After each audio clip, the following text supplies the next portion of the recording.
ರಾಜಕೀಯ ಚರ್ಚೆ ಆಗಿಲ್ಲ ಸರ್. ಎಲ್ಲ ವರದಿ ಕೊಟ್ಟಿದ್ದಾರೆ ಹಾಗೆ ಹೀಗೆ. ರಾಜಕೀಯ ಚರ್ಚೆ ಡಿ ಕೆ ಶಿವಕುಮಾರ್ ದೆಹಲಿಗೆ ಹೋಗ್ತಾ ಇದ್ದಾರೆ ಸರ್. ಡಿ ಕೆ ಶಿವಕುಮಾರ್ ದೆಹಲಿಗೆ ಹೋಗ್ತಾ ಇದ್ದಾರೆ ಪೂರ್ಣಟ್ಟೆಗೆ. ಹೋಗ್ಲಿ ಪಾಪ, ಬೇಡ ಅಂತಂದವ್ರು ಯಾರು? ನೀವೇನು ಹೋಗ್ತೀರಾ ಸರ್ ಅಂತ? ನಾನು ಕರೆದ್ರೆ ಮಾತ್ರ ಹೋಗ್ತೀನಿ.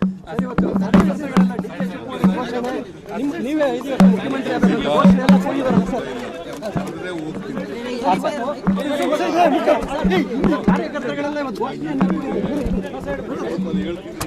ಹಾಂ ಸರ್.